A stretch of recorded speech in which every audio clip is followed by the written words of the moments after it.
Olá, crianças, tudo bom? Bom dia! Mais uma escola bíblica. Hoje a nossa história se encontra no Evangelho de Lucas, capítulo 18, dos versículos 35 ao 43. Vamos fazer uma brincadeira antes. Fecha os seus olhos. Eu vou contar até 5, mas fique de olho fechado. 1, 2, 3, 4, 5. Pode abrir.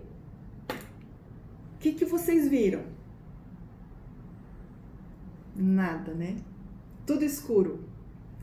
A história de hoje vai contar a história sobre essa escuridão. Essa história se passa na cidade de Jericó. Era uma cidade muito bonita, com paineiras altas, floridas. E lá vivia um homem chamado Bartimeu. Bartimeu, ele ficava sentado e a gente pode imaginar que ele podia sentir o cheiro desses perfumes das flores, podia ouvir o barulho das pessoas andando ao seu redor. Às vezes o vento que batia dava para ouvir umas folhagens mexendo. Mas sabe, a Bíblia nos fala que Bartimeu era cego. Por isso que eu perguntei para vocês, quando a gente fecha os olhos, o que a gente vê? Escuro. Era o que acontecia a vida toda de Bartimeu.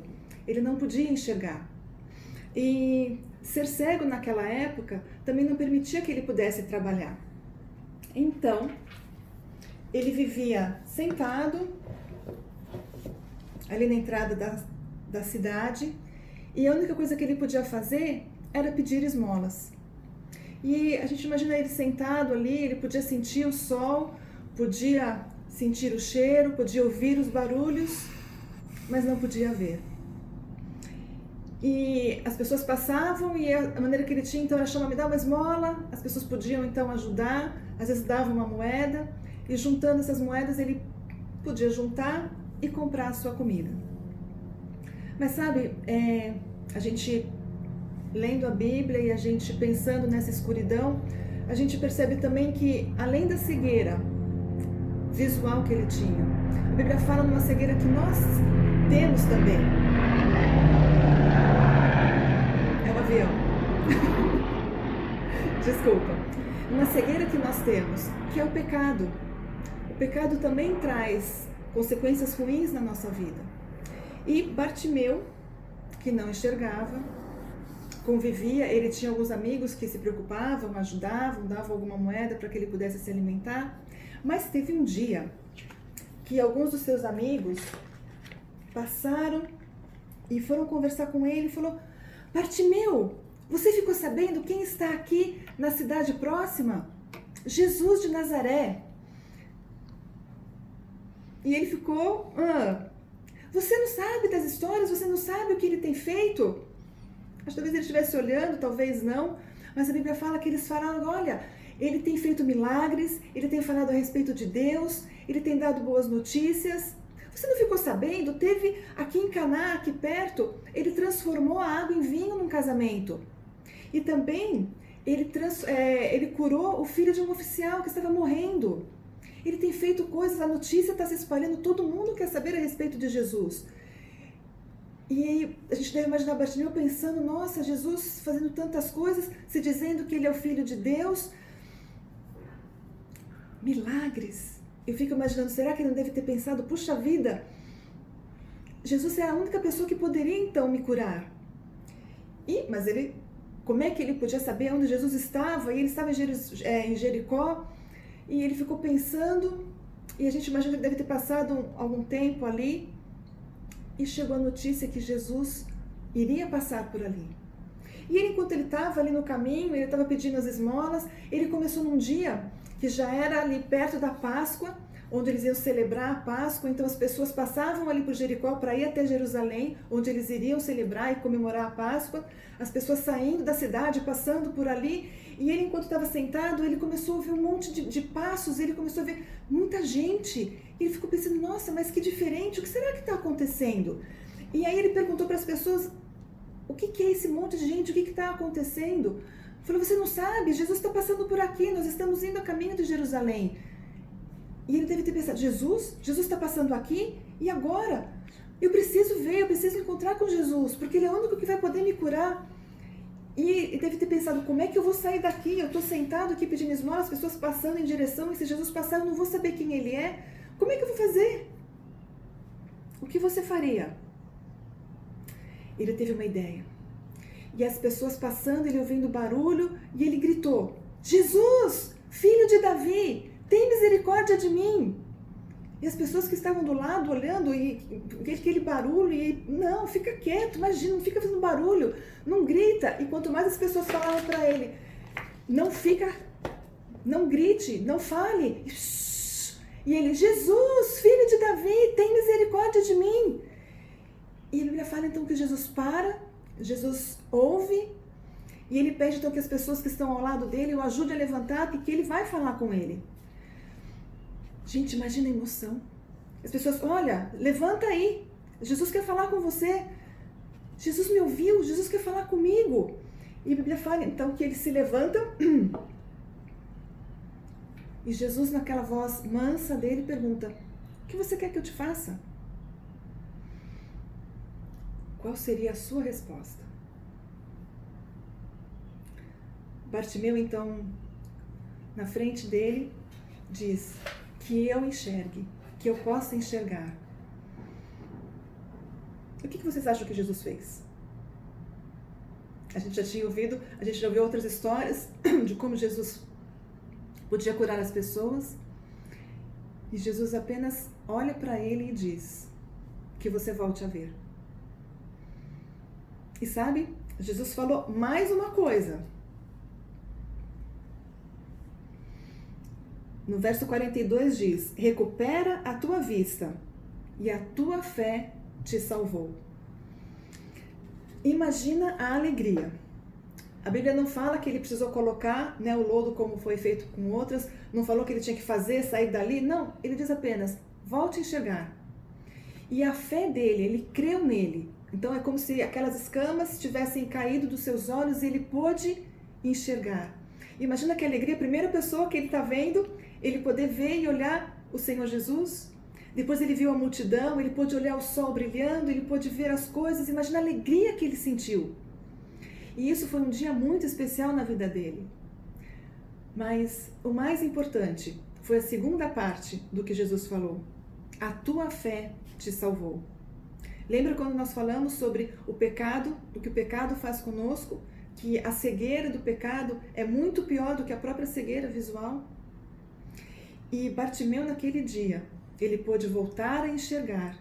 E ele principalmente, ele foi salvo. Ele pôde ter a certeza que seus pecados tinham sido perdoados, porque assim Jesus o disse. E ele pôde então acompanhar Jesus, porque a Bíblia fala que ele continuou, ele seguiu Jesus por onde ele ia. E aquele milagre ali fez com que as pessoas que estavam à volta pudessem adorar a Deus e reconhecendo ali Jesus como sendo o Salvador, como sendo o próprio Deus. E um dia, aqueles que receberam o Senhor Jesus no seu coração vão poder estar no céu, assim como Bartimeu com certeza estará na presença dele. E aí eu fico pensando aqui, você que já recebeu o Senhor Jesus, nós precisamos então estar reconhecendo nossos pecados, porque não é quando a gente recebe Jesus e que a gente não peca mais. Nós precisamos sempre reconhecer o nosso pecado e pedir perdão para o Senhor. Então, para que o nosso coração, quando a gente peca, ele vai ficando sujo, ele vai ficando com o pecado, e a gente precisa pedir perdão para que o Senhor então possa estar limpando o nosso coração. E aí um dia nós vamos poder estar para sempre com Ele no céu. Mas você que está assistindo a gente aqui, ouvindo essa história, se você ainda não fez isso, não teve esse encontro como Bartimeu teve com o Senhor Jesus, que você possa pensar agora na sua vida. Talvez você não seja cego como ele, mas você tem o pecado que interfere na nossa vida. O pecado nos afasta de Deus. Tudo aquilo que a gente faz, que a gente pensa, como a gente age, são coisas que não agradam ao Senhor e que vão contra a sua vontade. A Bíblia chama isso de pecado. E quando nós reconhecemos que, puxa, eu faço essas coisas erradas, a Bíblia fala que o salário do pecado, a consequência deste nosso pecado é a morte, é a separação de Deus. Como é que está a tua vida? Com certeza você peca, porque todos nós pecamos, a Bíblia fala que todos nós somos pecadores. Então que nessa hora você possa pensar na sua vida, que você possa reconhecer que realmente você é pecador como todos nós somos e que nós precisamos do Senhor Jesus. A Bíblia fala que o Senhor Jesus veio, nasceu, ele conviveu ali com as pessoas e ele tinha uma missão de amor, que era morrer naquela cruz pelos nossos pecados. A consequência que era a nossa morte. Jesus morre então naquela cruz em favor dos nossos pecados, em favor das nossas vidas. Ele cumpre, todo o pecado de toda a humanidade é colocado sobre Jesus ali. E quando a gente reconhece que realmente Ele é o nosso Salvador, porque Ele morreu a minha morte, nós então podemos convidá-lo para ser o nosso Senhor e o nosso Salvador. Nós abrimos a nossa vida e o convidamos para que Ele venha habitar em nós. Para que um dia, quando nós morrermos, ou quando nós formos arrebatados, nós possamos estar para sempre com o Senhor Jesus. Que esse dia possa ser um dia onde você possa parar, pensar, refletir. Eu realmente convidei o Senhor Jesus para morar na minha vida. Não é porque eu sou filho de pais que são crentes, não é porque eu estou indo na igreja, embora agora a gente não esteja conseguindo ir, mas não é porque a gente faz essas coisas que a gente se torna filho de Deus. A gente só se torna filho de Deus quando a gente reconhece que somos pecadores e o convida para morar na nossa vida. Que esse possa ser um dia especial e que você possa fazer esse convite. E o versículo de hoje está em João. Deixa eu abrir aqui para vocês. Capítulo 8, versículo 12. E diz assim: Eu sou a luz do mundo.